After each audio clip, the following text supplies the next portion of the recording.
শুনতে অবাক লাগলেও এটা সত্যি, আমি কিচ্ছু না পড়ে কিন্তু বাংলা দ্বিতীয় পত্র পরীক্ষায় 100 মধ্যে 90+ মার্কস পেয়েছি। হ্যাঁ, অবিশ্বাস্য লাগলে এটা সত্যি। তাহলে কি এমন জিনিস আমি অ্যাপ্লাই করেছি যার কারণে টিচার আমাকে এত এত মার্কস দিতে বাধ্য হয়েছে? আজকে আমি এই ভিডিওতে তোমাকে সেই ট্রিক্স গুলো শিখাবো।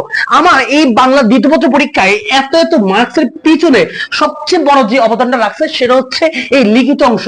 এই লিখিত অংশের মধ্যে আমি পারফেক্ট ভাবে সিলেক্ট করতে পেরেছি যে আমি কোনটা লিখবো। আমি আগে থেকে সিদ্ধান্ত নিয়েছি এবং সেখানে এমন এমন জিনিস অ্যাপ্লাই করেছি যে আমি কম লিখেও কিন্তু অনেক নাম্বার পেয়েছি। তাহলে ভাইয়া চলো তোমাদেরকে সেগুলো শেয়ার করি। প্রথম কথা হচ্ছে ভাইয়া, তোমাকে জানতে হবে যে তুমি বাংলা দ্বিতীয় পত্র পরীক্ষায় প্রতিটি জিনিসের কিন্তু দুইটা করে অপশন, ঠিক না? তাহলে তুমি কোনটা লিখবা? কোনটা লিখলে কম লেখা লাগবে, তোমার মার্কস কিন্তু বেশি, অর্থাৎ কম পরিশ্রমের সেরা মার্কস। আমাদের তো এটা লাগবে, ঠিক না? দেখো, বাসা থেকে সিলেক্ট করে যাবা তুমি যে তুমি কোনটা নিবা, যাতে পরীক্ষা হলে গিয়ে সময় নষ্ট না হয়। এই যে পারিভাষিক শব্দ আর হচ্ছে অনুবাদ, তুমি কোনটা নিবা? ভাই বলবো সবচেয়ে বেস্ট হচ্ছে এই পারিভাষিক শব্দ। কারণ তুমি যদি অনুবাদ লিখতে যাও তোমার ভুল হওয়ার সম্ভাবনা থাকে এবং কিন্তু সময়ও কিন্তু অনেক বেশি লাগে।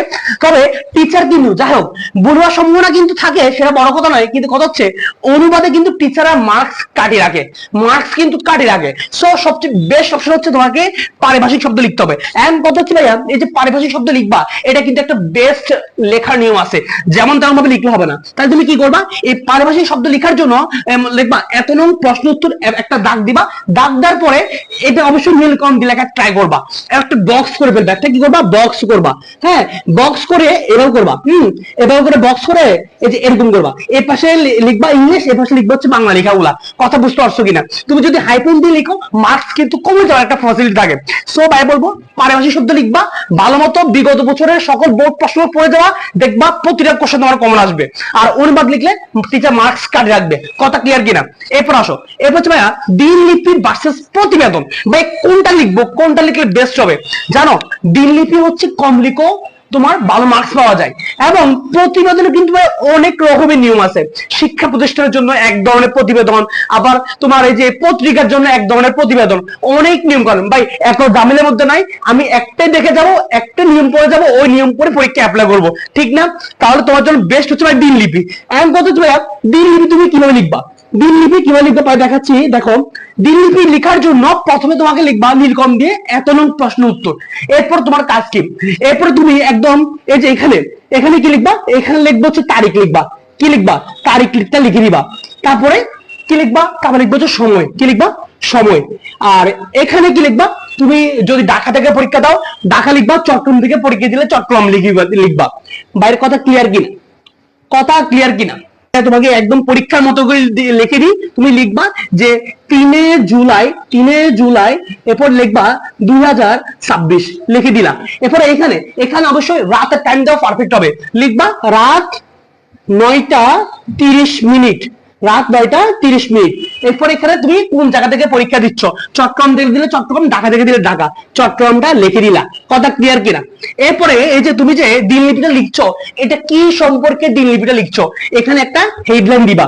যেমন তুমি দিতে পারো তুমি একটা বই পড়ছো, একটা দারুণ বই পড়ার অভিজ্ঞতা, হ্যাঁ, বা কলেজে প্রথম দিনের অভিজ্ঞতা, এভাবে করে হেডলাইন দিতে পারো। এরপর তুমি একদম সুন্দর করে দিনলিপিটা লিখে দিবা। এখন ভাই দিনলিপিটা কত লিখতে হবে? ভাই অনেক কিছু লিখতে হবে না, জাস্ট 2 পেজ লিখবা, জাস্ট 2 পেজ লিখবা, জাস্ট কপি লিখবা, 2 পেজ লিখবা, এনাফ। এই জাস্ট এই কথাটা পড়লে কিন্তু তুমি যদি এই নিয়মটা ফলো করো তোমাকে ফুল মার্কস দিতে বাধ্য। এরপর হচ্ছে ভাই ইমেল নাকি আবেদনপত্র, কোনটা বেস্ট হবে? ভাইয়া আবেদনপত্রে অনেক নিয়ম কানুন আছে ভাই, ইমেলটা একদম সহজ, একদম সিম্পল। ইমেল বেশি লিখতে হয় না, মাত্র 2 থেকে 3 লাইন লিখে ইমেলে ফুল মার্কস পাওয়া যায়। জাস্ট অনলি 2 থেকে 3 লাইন লিখে ইমেলে ফুল মার্কস পাওয়া যায়। তবে ইমেল লেখার নিয়মটা দেখাই দিই, আসো। ইমেলটা কিভাবে লিখবা? প্রথমে তুমি নীলকম দিয়ে লিখবা এত নং প্রশ্ন উত্তর। কথা বুঝো কিন্তু? এরপরে তোমার যে পেজটা, এই পুরো পেজে একটা বক্স করে ফেলবা। একটা কি করবা? এবার একটা বক্স করে ফেলবা। বক্স করার পরে এখানে কি করবা? এখানে হচ্ছে 4টা বক্স করবা, চিকন চিকন করে। এই যে 4টা করলাম, কটা করলাম রে? 4টা করলাম। 4টা করার পরে এদিকে একটা টান দিয়ে দিবা। এখানে লিখবা প্রম। কি লিখবা?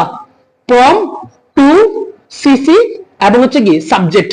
তাহলে তুমি প্রম মানে হচ্ছে কি, প্রম মানে হচ্ছে তুমি তোমার ইমেল ঠিকানাটা দিয়ে দিবা, টু যার কাছে লিখছো তারটা দিয়ে দিবা, সাবজেক্ট হচ্ছে বিষয় নামটা লিখে দিবা, এরপর এখানে প্রিয় অমুক যার কাছে লিখছো তার নাম লিখে দিবা, এরপর জাস্ট বা বেশি কিছু লাগবে না, অনলি তুমি 2 থেকে 3 লাইন লিখে দিলে না, 3 লাইন লিখলে বেটার, এক পেজের মধ্যে শেষ করে দিবা, এক পেজের মধ্যে শেষ করে দিবে ইমেল। এবং যে 2 থেকে 3টা বাক্য লিখবে একদম অ্যাকুরেট ভাবে, কোনো কাটা ছিড়া ভাবে লিখবা, একদম ইনশাআল্লাহ ফুল মার্কস পাবা, কেউ মার্কস কাটতে পারবে না। কথা ক্লিয়ার কিনা? তাহলে আমরা এখানে ইমেলটা দিব, এখানে দিনলিপি দিব, এখানে হচ্ছে পারিভাষিক শব্দ দিব। কথা ক্লিয়ার? এখন ভাইয়া সারাংশ নাকি ভাব সম্প্রসারণ কোনটা দিলে পরীক্ষার জন্য বেস্ট হবে? ভাই সারাংশ তো খুবই ছোট, 2 থেকে 3 লাইন, এমনকি 1 লাইনও হয় দেখছি। তাহলে ভাই সারাংশ দিব না? ভাই সারাংশ দিলে তুমি সবচেয়ে বড় মারাটা খাবা। কেন ভাইয়া? কারণ সারাংশ ছোট, তো ছোট জিনিস টিচার পছন্দ হয় না। আমাদের বাংলাদেশের টিচার হচ্ছে এমন, তারা অনেক বড় বড় চায়, অনেক বড় বড় লিখে চায়, অনেক লিখে চায়, এবং সারাংশটা তাদের মনের মতো হয় না, মার্কস কমায় দেয়। সো এই সারাংশ লিখবা না, সারাংশ লিখবা না, লিখবো হচ্ছে ভাব সম্প্রসারণ। ভাইয়া ভাব সম্প্রসারণ কিভাবে লিখবো?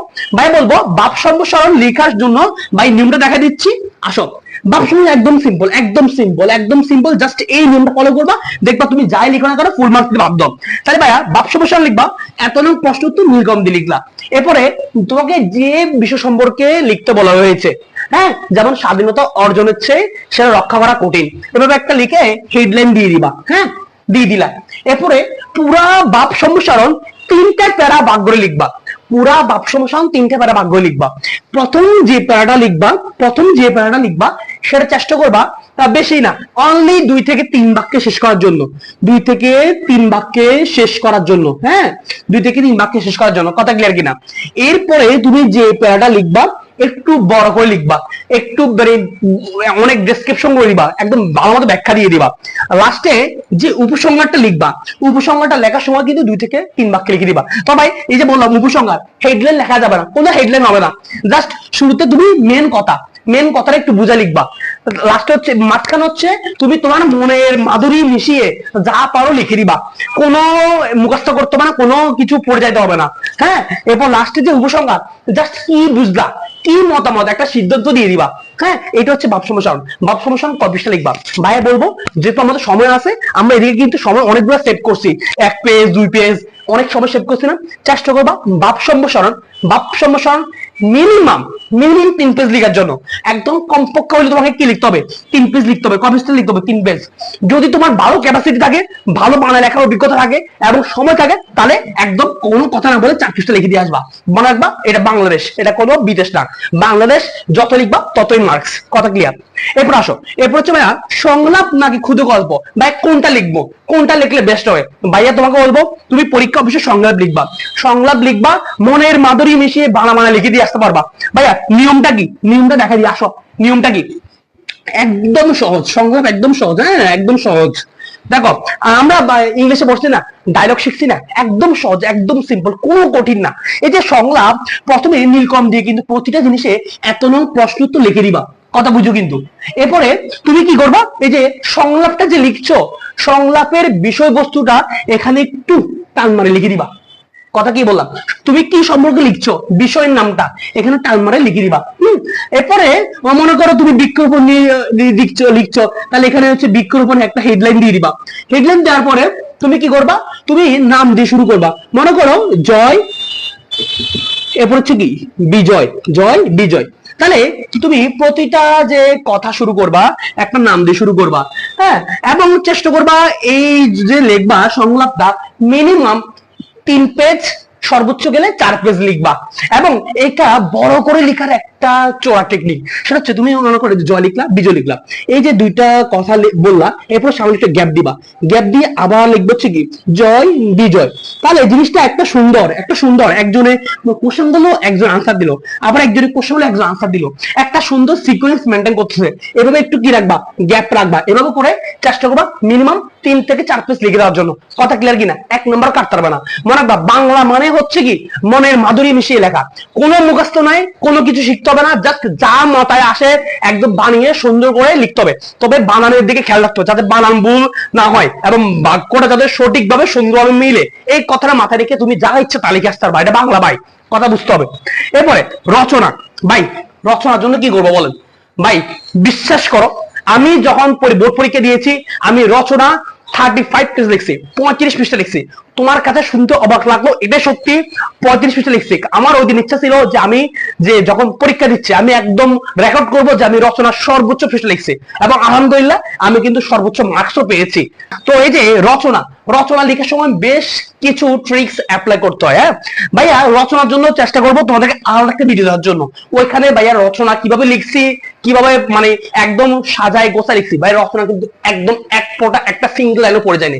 জাস্ট ওইখানে পরীক্ষা হলে বসে ওইখানে ভাইয়া লেখক হয়ে গেছি, ওইখানে ভাই কবি হয়ে গেছি, ওইখানে ভাইয়া মনের মাধুরী মিশিয়ে লিখে দিয়ে আসছে। দেখো রচনা, দেখো তোমাকে যে একদম 30-35 লিখতে পারবে তেমন না।